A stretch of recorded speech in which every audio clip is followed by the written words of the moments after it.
तो सबसे पहले देखिए शुरुआत जब हुआ हमारे यहाँ सविनय आंदोलन के प्रथम चरण और इसका द्वितीय चरण। तो द्वितीय चरण में मुख्य रूप से डिटेक्टरों की याद रखिएगा आपको नियुक्ति हुई, जिसमें सबसे पहले डिटेक्टर कौन था? पंडित रविशंकर शुक्ल, और अंतिम कौन था? तो चलिए सबसे पहले शुरुआत करेंगे रायपुर में आंदोलन की बात करें तो रायपुर में आंदोलन जब हुआ तो देखिए क्या क्या कार्यक्रम चला। सबसे पहले पूर्ण स्वराज की स्थापना किया गया 6 अप्रैल से लेकर 13 अप्रैल 1930 तक चला। रायपुर में चला, इसका नेतृत्व करता कौन था? पंडित रविशंकर शुक्ल। उसके अलावा जैसे भारत में आपको बताया तो याद होगा, साबरमती आश्रम से लेकर 24 दिन की यात्रा इन लोग जब किए तो साबरमती से निकले और कहाँ आए इन लोग? दांडी आए। वहां पर उन्होंने क्या किया? 24 दिन की यात्रा जब किया और 24 दिन की यात्रा में उन्होंने जब यहाँ आखिरी पहुंचे नमक कानून तोड़ा। तो उसी तरह से हमारे छत्तीसगढ़ में नमक कानून तोड़ा गया। तो नमक कानून तोड़ा गया तो देखिए तिथि कौन सा? 8 अप्रैल 1930 को, स्थान था रायपुर, और इसका नेतृत्व करता किसके द्वारा किया गया था? पंडित रविशंकर शुक्ल। और विशेष सहयोगी कौन थे? तो कौन थे आपके यहाँ? ठाकुर प्यारेलाल और माता लक्ष्मी नारायण। मतलब प्रतिक्रियात्मक रूप हमारे यहाँ भी देखने को मिला। उसके अलावा रायपुर में राजनीतिक परिषद के सम्मेलन हुआ, जिसको महाकौशल के नाम से जाना जाता है। तिथि था 15 अप्रैल से 1930 को शुरू हुआ था, और इसके अध्यक्ष कौन था? सेठ गोविंद दास। ये अध्यक्ष सेठ गोविंद दास को बाद बनाया गया। क्यों बनाया गया? तो आपको पता है कि जब यहाँ पंडित जवाहरलाल नेहरू जब आ रहे थे तो उनको बीच रास्ते में पकड़ लिए। अब पकड़ लिए तो हमारे 13 अप्रैल को होना था, और हुआ कब? 15 अप्रैल। और मुख्य रूप से हमारे नेतृत्व करता किसको बनाया गया? तो कौन था? सेठ गोविंद दास। सेठ गोविंद दास। कौन था?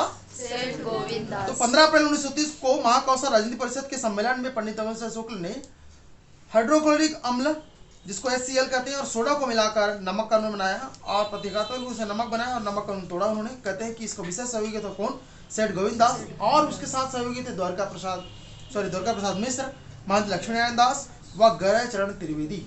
ये विशेष सहयोगी थे, गयाचरण त्रिवेदी, लक्ष्मी नारायण दास और द्वारका प्रसाद मिश्र। तो कहते हैं यह सम्मेलन 13 अप्रैल 1930 को होना था, किंतु नेहरू जी को गिरफ्तार कर लिया गया। कहाँ से गिरफ्तार कर लिया गया? आपको बताया था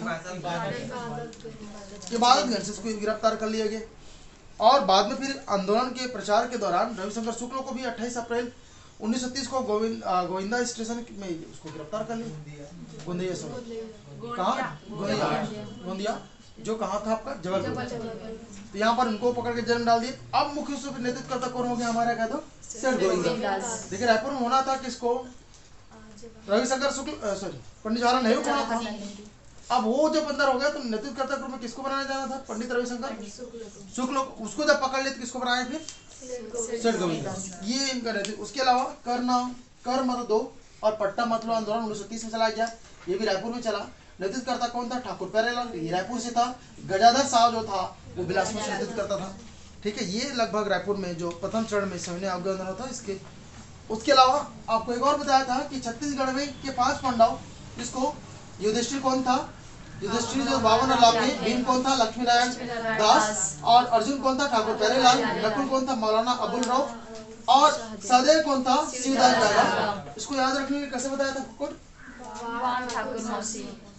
वाम ठाकुर मौसी। ध्यान रखिएगा क्या चीज को आपको ध्यान रखना है? क्रम को भी। अब भाई सबसे बड़ा कौन था? युधिष्ठिर। उसके बाद कौन था? भीम। उसके बाद कौन था? अर्जुन। उसके बाद कौन था? नकुल। उसके बाद कौन था? सहदेव। अब यही क्रम पता नहीं रहेगा तो उसको कैसे बनाओगे? तो ये क्रम आपको पता होना चाहिए। सबसे बड़ा कौन था? युधिष्ठिर। उसके बाद कौन था? भीम। उसके बाद अर्जुन मतलब बीच वाला समझिए। उसके बाद कौन था? नकुल। और सबसे छोटा कौन था? सहदेव। तो हमारे यहाँ छत्तीसगढ़ में युधिष्ठिर कुल में किसको वाम से हो जाएगा क्या आपका? वामन राव लाखे। उसी तरह से आपका भीम, तो आपको याद रखना ठाकुर से कौन हो जाएगा आपका? सॉरी वा से कौन हो जाएगा आपका? वामन राव लाखे। मां से क्या हो जाएगा आपका? महंत लक्ष्मी नारायण दास।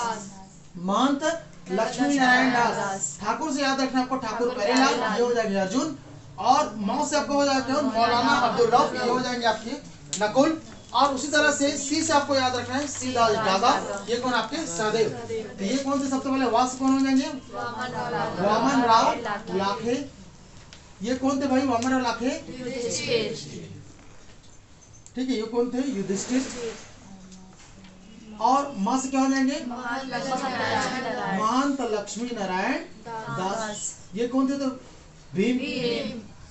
भीम के बाद ठाकुर से याद रखना आपको अर्जुन। तो अर्जुन में कौन है आपका? ठाकुर प्यारेलाल।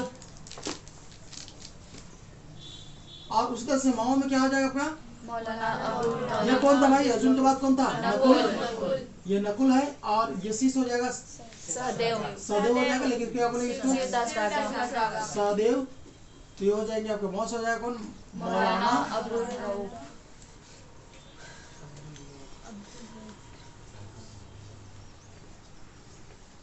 और शीश हो जाएगा आपका शिवदास राजा डागा। ठीक है, तो ये सहदेव है आपका शिवदास डागा, नकुल कौन तो मौलाना अब्दुल रऊफ, और अर्जुन कौन है तो ठाकुर प्यारेलाल, और भीम कौन है तो महंत लक्ष्मी नारायण, और युधिष्ठिर कौन है तो वामनराव लाखे। तो वाम ठाकुर मौसी, ऐसे याद रखना है, वाम ठाकुर मौसी। ध्यान रखिए, जब भी इनको पूछा गया तो सुमेलित करके पूछा जाता है। कैसे पूछा जाता है, सुमेलित करके। ठीक है, उसी तरह से धमतरी में देखो आंदोलन जब हुआ तो उसका नेतृत्व जब सविनय अवगम चल रहा था उस समय धमतरी में नेतृत्व करता कौन था, तो नारायण राव मेघावाले। यहाँ पर ध्यान रखिएगा, आपका सत्याग्रह आश्रम की स्थापना हुआ 1930 में। ठीक है, 1 मई 1930 को धमतरी में, और कहाँ हुआ तो नरसिंह जगताप के घर में हुआ। ठीक है, स्थापना करता कौन था, तो पंडित सुंदरलाल शर्मा था। ध्यान रखिएगा, उसका मुख्य उद्देश्य क्या था, स्वयं सेवकों को सत्याग्रह के प्रशिक्षण देने हेतु।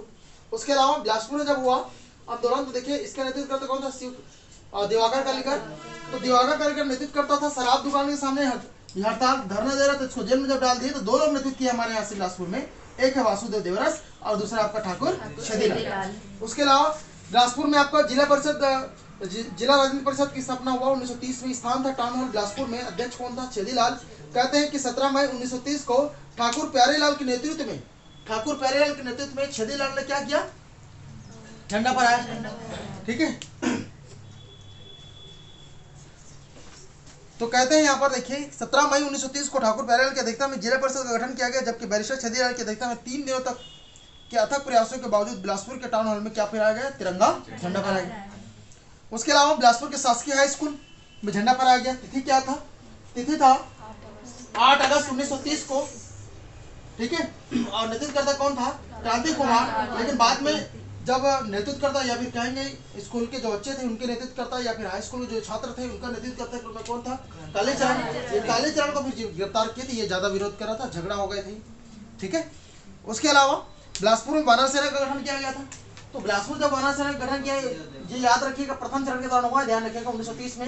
नेतृत्व करता कौन था, वासुदेव देवरस। दूसरी बात याद रखना है, जब ये तो बिलासपुर में था, और रायपुर में अगर कहेंगे तो आपको बलीराम आजाद, जिन्होंने 1932 में मतलब सविनय अवज्ञा आंदोलन के दूसरे चरण में बलीराम आजाद ने वानर सेना का गठन किया था।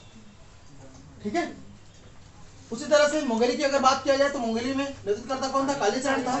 सहयोगी विशेष थे रामगोपाल तिवारी, गदाधर साहब और मानिकलाल और बलदेव प्रसाद। तो इन लोगों ने क्या किया था, नमक कानून कैसे उन्होंने बनाया, मैं आपको बताया था कि उन्होंने नाली के पानी और मिट्टी से उन्होंने क्या बनाया था, नमक बनाया था, और नमक बना के कानून तोड़ा था। कहाँ आपका, मुंगेली में। दुर्ग की बात करें, दुर्ग में देखिए नेतृत्व करता कौन था, नरसिंह प्रसाद अग्रवाल। सहयोगी कौन था, रामचंद्र देशमुख। उसके अलावा वायवी तामस्कर और रत्नाकर झा, ये विशेष रत्नाकर झा और ये दोनों मित्र थे, मैं आपको बताया था, ये दोनों का बहुत बड़ी भूमिका है। ठीक है, उसी तरह से दुर्ग में आपका किसान सभा का गठन किया गया 1930 में। स्थान था दुर्ग, संस्थापक कौन था, नरसिंह प्रसाद और उदयराम। दोनों का ध्यान रखिएगा। कभी कभी ये भी पूछा गया है क्या कि कहते हैं कि दुर्ग में नमक बनाकर इस आंदोलन की शुरुआत किया गया। इस आंदोलन के दौरान दुर्ग में विद्यार्थी हित हेतु गंगाधर चौबे, चंद्रिका प्रसाद पांडे, गणेश प्रसाद सिंगरोल तथा विद्यार्थी कांग्रेस की स्थापना किया। और उसके अलावा कृषक दिवस भी मनाया गया, या फिर कृषक हित हेतु उदयराम का नाम आता है। यहाँ पर ये जो नाम दिया ना आपको उदयराम, ये वही उदयराम है, ध्यान रखिएगा, जिन्होंने किसान सभा का नेतृत्व किया था। लेकिन मुख्य रूप से नेतृत्व नाम किसका नाम आता है, नरसिंह प्रसाद अग्रवाल, क्योंकि कहाँ की बात हो रहा है, दुर्ग है ना। बड़े नेता के रूप में कौन थे, नरसिंह प्रसाद अग्रवाल। उसी तरह से विद्यार्थी कांग्रेस की स्थापना किया गया 1930 में, ये भी दुर्ग में था। नेतृत्व करता कौन था, तो याद रखना आपको, गंगा प्रसाद चौबे और गणेश सिंगरोल। कौन था, गणेश सिंगरोल। ठीक है, गंगा प्रसाद चौबे और गणेश सिंगरोल जो था, ये दुर्ग में विद्यार्थी कांग्रेस की स्थापना किया गया। और यहाँ पर विद्यार्थियों को मतलब नेतृत्व करते ग्रुप यही थे, गणेश प्रसाद चौबे और गंगा प्रसाद चौबे और गणेश प्रसाद सिंगरोल। ठीक है, अब दूसरे चरण में अगर बात किया जाए समय अवज्ञान का, तो द्वितीय चरण में क्या हुआ, यहाँ पर डिटेक्टर की बहुत बड़ी भूमिका थी। मैं आपको बताया कि द्वितीय चरण में क्या होता है। द्वितीय चरण में, क्योंकि द्वितीय गोलमेज सम्मेलन 1931 में हुआ, जिसका कोई निष्कर्ष नहीं निकला, तो महात्मा गांधी फिर यहाँ आए और पुनः सविनय अवज्ञान की शुरुआत किया गया। तो छत्तीसगढ़ में देखिए हमारे यहाँ द्वितीय सविनय अवज्ञान के दौरान 8 डिटेक्टर जो कार्यवाहक के रूप में चुने गए थे, और पहले डिटेक्टर के रूप में जिसको बनाया था पंडित रविशंकर शुक्ल। कहते हैं कि पूरे प्रांत के लिए रविशंकर शुक्ल को डिटेक्टर चुना गया था। 29 जनवरी 1932 को रायपुर में पेशावर दिवस के रूप में इन्होंने आयोजन किया, मतलब पेशावर दिवस मनाया इन्होंने।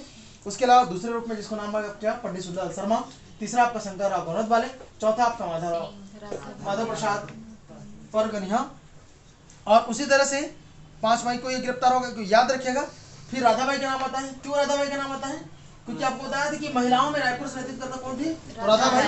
कहते हैं कि उसके अलावा हर्षुल को अच्छे से याद रखना, 1932 में उन्होंने पत्र बम योजना बनाया था, ठीक है। ब्रह्मदेव या फिर बलदेव दुबे 4 अगस्त 1932 को उसको भी बंदी बना लिया गया। और अंतिम कौन था डिटेक्टर? लक्ष्मीनारायण तिवारी, जो अंतिम डिटेक्टर रूप में, तो जब भी प्रश्न पूछा गया है या तो अंतिम डिटेक्टर को पूछा गया है और पहले डिटेक्टर को याद रखिएगा। पूरे डिटेक्टर का नेतृत्व के रूप में 20 को जाना जाता था पंडित रविशंकर शुक्ल को, और महिलाओं के नेतृत्व कौन था डिटेक्टर में? राधाबाई। ये वही राधाबाई है जो 1930 में जब जंगल सत्याग्रह हो रहा था, है ना, गट्टा सिले, तो वहाँ वहीं पर उन्होंने एक पुलिस अधिकारी को मार दिया था तमाचा, बताया था, याद है? ठीक है।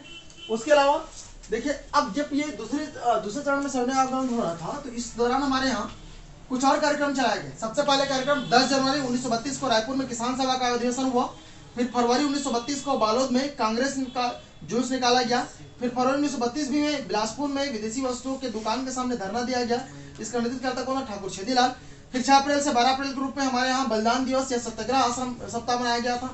और 13 जून 1932 को महिलाओं की, या फिर कहेंगे महिलाओं ने क्या किया, टीका भाई के दुकान के सामने उन लोग धरना दिए। इसमें मुख्य रूप से 2 लोगों का नाम बताया, केकती बाई और आपका रुक्मणी बाई। उसके 4 सहयोगी बताया था।